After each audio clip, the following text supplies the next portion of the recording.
Hello les loupiots, je suis encore super contente de vous retrouver pour une vidéo et cette fois-ci ce sera pour un tag. C'est un tag que j'ai vu ressortir il y a quelques jours sur YouTube, je sais plus qui l'a fait, mais c'est un très vieux tag, donc c'est le tag concernant les palettes de maquillage qui s'appelle The Perfect Palette. Donc forcément c'est un tag qui concerne uniquement les palettes de maquillage. Je les ai à peu près toutes sorties, donc là j'en ai à peu près une vingtaine je pense en tout de palettes, en allant de vraiment pas cher du tout à des produits un petit peu plus onéreux sans être non plus de luxe. Je crois que je n'ai aucune palette de luxe type Clarins. Non, Clarins c'est vraiment du luxe, c'est plutôt parapharmacie pour moi, mais Dior, enfin Guerlain, enfin ce genre de choses, non, ça par contre je n'ai pas. J'ai des palettes de marques assez connues certes, mais je n'ai pas de palette de luxe. Donc c'est parti. Première question, la palette qui a pour moi le meilleur packaging. J'ai pas bien compris par packaging dans le sens, est-ce que c'est le meilleur packaging niveau solidité, contenance et tout, ou le meilleur packaging le plus beau. Moi j'ai été dans le packaging le plus joli.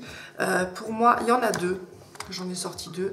Donc il y a la Sweet Peach de chez Too Faced que je trouve, voilà, c'est des couleurs magnifiques. En plus c'est un joli dégradé. La palette est pas trop grande, elle est vraiment magnifique. Enfin bref, pour moi le meilleur packaging, je mettrai celle-ci en tout premier, juste pour la couleur de la boîte. Hein. Et ensuite il y a aussi la vis. Je sais plus laquelle c'est celle-ci, c'est une des vis d'Urban Decay. Parce que vraiment il y a un effet de lumière assez chouette, c'est en relief, hein, c'est pas lisse. Hein. Et voilà quoi, celle-ci aussi, je la trouve vraiment canon.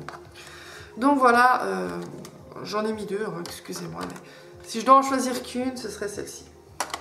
Question numéro 2, donc quelle est la palette qui a les plus belles couleurs? Alors là, effectivement, encore une fois, c'est très difficile de choisir. J'en ai de nouveau deux parce que je n'arrive pas... C'est vraiment deux qui se ressemblent, mais qui pour moi... je parle de moi par rapport à ce que je porte sur les yeux, bien évidemment.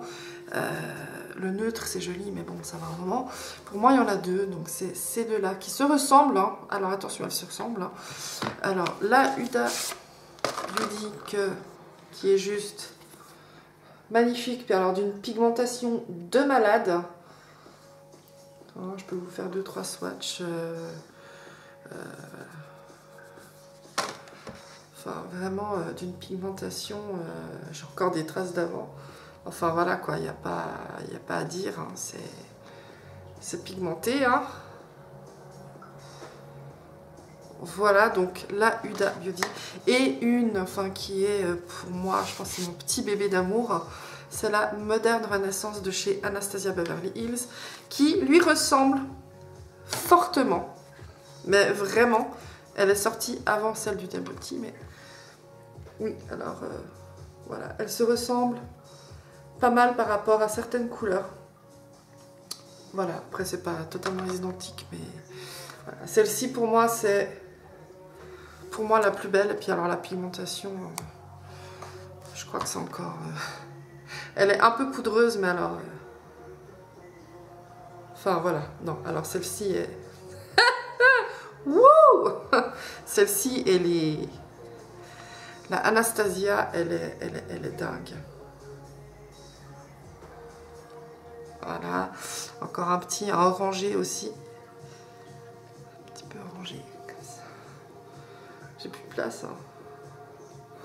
Voilà, donc ça c'est vraiment pour moi, c'est les plus belles couleurs pour se maquiller parce que c'est des tons qui sont un peu portables pour tout le monde et qui sont faciles à travailler, quoi. C'est pas comme si on met du bleu turquoise qu'on peut pas mettre toute l'année. Ça c'est vraiment des couleurs qu'on peut utiliser, avec lesquelles on peut jouer un peu n'importe comment, comme on veut. Le résultat sera de toute façon joli. La plus complète. Alors cette question, j'ai hésité. Enfin, vous allez me dire, Aurélie, tu dis que tu as hésité sur toutes les questions. Alors, oui et non. Dans le sens que celle-ci, la question que je me suis posée, c'est est-ce que j'ai le droit d'utiliser une palette que j'ai composée moi-même? Parce que là, on parle de palettes. Moi, j'ai compris palettes sur le marché qui sont déjà en vente. Mais si je dois vraiment parler de la plus complète, pour moi, il il y a peu de palettes qui contiennent vraiment, mais vraiment tout ce qu'il faut. Oui, elles ont tout ce qu'il faut, je suis d'accord. La plupart, elles ont tout. Mais si vraiment je dois parler d'une palette, la plus complète pour moi, c'est celle que j'ai faite moi-même. Et pourquoi elle est complète? Alors, je vais vous expliquer. Il y a des couleurs un peu plus fun pour jouer, pour s'amuser. Et j'ai également que des neutres de l'autre côté, ce qui me permet vraiment de tout faire. Voilà, avec cette palette, je peux tout faire. Je peux faire des trucs un peu artistiques, un peu flash, et je peux faire du neutre. Et je peux faire aussi des maquillages de soirée. Donc pour moi, vraiment, la palette la plus complète, c'est celle que j'ai faite moi-même. Après, les palettes les plus complètes pour moi, à côté de ça, c'est les Naked de chez Urban Decay. Sans aucune hésitation. Donc la 2, je l'ai cassée. Content. La 2, je l'ai cassée. Bon, c'est pas dramatique, ils sont pas tout cassés, mais voilà, je vais devoir souffler un petit coup dedans. Donc ça, c'est vraiment pour moi, c'est les palettes. Vous prenez ça, vous avez tout. Vous avez tout et en plus, elles sont... La Naked 3 aussi, où il y a vraiment de tout. Il y a vraiment de tout. Donc voilà, si je dois parler vraiment la plus complète, c'est la mienne, c'est la mienne. Mais si je dois citer des palettes de diverses marques, ce serait les Naked d'Urban Decay. Question numéro 4, la palette la meilleure pour voyager. Et là, rebelote sans hésitation, je vous parle des Naked 2, que ce soit la 2, la 3 ou la 1, hein, parce qu'il y en a 3. 3 ou 4, je sais plus. Bref, voilà, ça c'est vraiment des valeurs sûres pour voyager. Elles sont pas trop épaisses. Voilà. Et avec ça, vous pouvez tout faire. Donc pourquoi s'encombrer de 3 palettes quand on peut en avoir qu'une? Aussi, si on voyage en général, enfin moi personnellement quand je voyage, je fais pas là pour me faire des maquillages de 3 heures par jour. Voilà. Question numéro 5, la palette que je regrette le plus.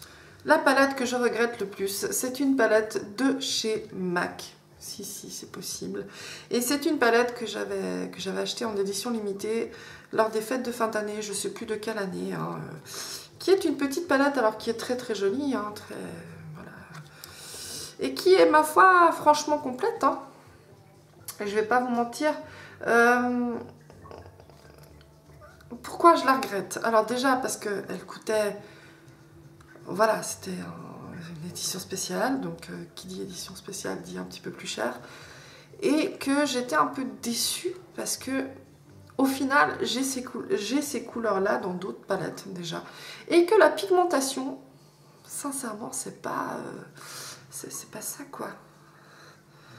Voilà, là, je frotte dessus, là. Hein. Vous voyez, c'est pas... Vous voyez, c'est vraiment... C'est nul. C'est nul. Enfin, vous voyez, c'est pas pigmenté, quoi. Je veux dire, je suis obligée de passer 30 000 fois le doigt dedans pour que ça... Enfin bref, voilà, quoi. Elle est nulle. Elle est nulle. Donc oui, je regrette parce que en général, MAC font des fards à paupières sublimes. Mais alors là... non. La plus attendue, donc la plus attendue, celle que j'attendais le plus, c'était celle-ci. Enfin, non, il y en a 2 en fait. C'est horrible. Non, mais il y en a 3 en plus. Non, c'est pas vrai, il y en a vraiment 3 que j'attendais, mais vraiment plus que tout, il y en a 3. Sans vous mentir, je peux pas choisir entre ces toiles-là parce que c'est pas possible. C'est pas possible. Je peux pas en choisir qu'une. Les 3 que j'attendais vraiment par-dessus tout, mais vraiment que j'ai attendu avec beaucoup d'impatience. Donc d'abord il y a eu la Modern Renaissance de chez Anastasia que j'ai commandé directement des États-Unis en fait. Donc je vous l'ai déjà montré avant. Voilà, ça c'est... je l'ai attendue celle-ci. Ensuite il y a eu la Huda Beauty aussi, que j'ai beaucoup attendue, mais avec...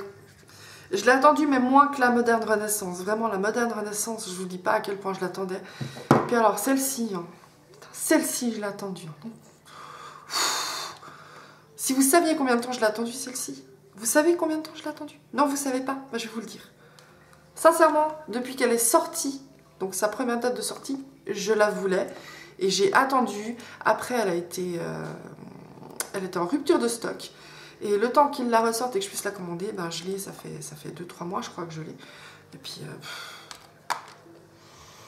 oh, je l'aime. Franchement, je crois que cet été, j'ai utilisé que celle-ci. Hein. Pas d'autres palettes, mais elle est... Oh. Question numéro 7. Les meilleurs noms de teintes. Alors là, c'est une bonne question. Donc pour moi, les meilleurs noms de fards, donc de ceux que je possède, hein, parce qu'il y a d'autres palettes que je ne possède pas et qui ont des noms aussi super drôles, super marrants. Mais si je dois vraiment choisir chez moi, ce serait la palette Paris de chez Sigma, que vous ne retrouverez pas, je pense, très sincèrement. J'adore. Déjà les fards, on en parle, ils sont magnifiques. C'est vraiment une superbe palette. Et le nom des fards, j'aime beaucoup. Bon, tout est en rapport avec Paris. Donc, il y a Eiffel, il y a Seine, Louvre, Orsay, Élysée, Notre-Dame, Triomphe, Versailles. Et voilà, je trouvais les fards déjà de 1 super beaux. Mais en plus, les noms vont totalement avec le thème de la palette. Donc, celle-ci. Question numéro 8. La palette que j'ai le moins utilisée. Alors, la palette la moins utilisée pour moi, c'est la 350 de chez Morphe, qui se présente comme ceci. Vous les trouvez à Cosmétique Obsession au Flon à Lausanne. Pourtant elle est magnifique, alors je l'utilise de temps en temps, mais c'est vrai que je l'utilise pas souvent. Et elle est magnifique. Hein. Alors c'est principalement... Non, c'est pas vrai, c'est pas... Enfin si, il y a quand même beaucoup de mat, mais il y a aussi des irisés. Mais genre cette couleur là... Bref, elle est très complète en plus, hein. Je veux dire, on peut faire plein de choses avec. Puis alors, je vous dis pas la pigmentation de cette palette. Je parle beaucoup de pigmentation, mais c'est des palettes en fait qui sont vraiment pas chères. Puis alors, qui en valent le coup, hein, je peux vous le dire. Regardez-moi ça. C'est vraiment des palettes qui valent le détour, qui sont pas chères. Regardez. Non, c'est des palettes de dingue. Morphe fait vraiment des très très bons produits. Du reste... c'est une marque qui collabore avec la célèbre youtubeuse Jacqueline Hill. Enfin, vous voyez la pigmentation des fards, quoi. Enfin, bref. Pas cher, ultra efficace, très complète. Et puis, il y a pas que celle-ci. Hein. Enfin, il y en a des... si vous saviez le nombre de... les différentes palettes qu'il y a dans cette marque-là, vous savez pas laquelle choisir. Hein. Mais ouais, malheureusement, c'est celle que j'ai le moins utilisée pour le moment. Question numéro 9, la palette la plus utilisée. Et alors là... forcément, je vais citer la mienne en premier parce que c'est celle que j'ai vraiment beaucoup utilisée. Tout simplement parce que c'est les premiers fards que j'ai achetés dans ma vie. Et comme vous pouvez le voir, c'est... Voilà, les fards sont déjà pas mal creusés. Donc voilà, celle-ci, c'est celle que j'ai utilisée le plus. Après, si je dois choisir une palette autre que celle que j'ai composée moi-même, c'est la Moderne Renaissance sans aucune hésitation. Il y a des fards qui sont déjà, on voit pas très bien, mais il y en a qui sont déjà pas mal creusés. Voilà, dans celle-ci, l'automne passé, elle a chauffé. Question numéro 10, la palette qui se trouve sur ma wishlist. Il y en a deux. Il y a celle de chez Huda Beauty qui va bientôt sortir à Sephora Suisse. Donc celle-ci, je l'attends au tournant. Et il y a aussi une des palettes de chez Tarte, une mat, je crois, je sais plus, que je rêve d'avoir depuis un... Bref, voilà, mais voilà, Tarte n'est pas vendue en France, donc du coup, je dois passer par les États-Unis parce qu'ils livrent en Suisse. Après, il faut savoir que en Suisse, on a les frais de douane, en tout cas, dans tous les pays, mais je veux dire, là, franchement, c'est chiant, quoi.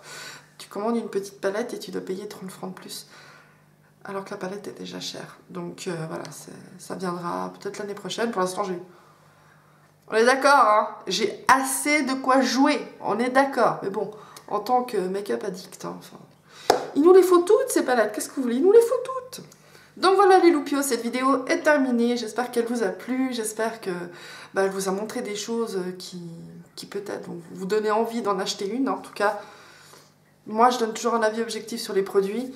Toutes ces palettes là, c'est pas des palettes que j'ai... Enfin oui, il y en a qu'une que j'ai achetée sur un coup de tête, c'est celle-ci, clairement. et que je regrette fortement du coup. Mais sinon, toutes mes palettes, je les aime. Hein. Il n'y en a aucune qui, à part celle que j'ai achetée là, mais les autres, vraiment, voilà, il n'y en a aucune qui m'a déçue. C'est juste que, ben, faut tourner, faut tourner, et que j'en ai en tout cas jusqu'à la fin de ma vie avec toutes ces palettes. Donc voilà, je vous remercie encore fortement pour avoir regardé cette vidéo. Je vous fais plein de gros bisous, et puis je vous dis à tout bientôt. Bye!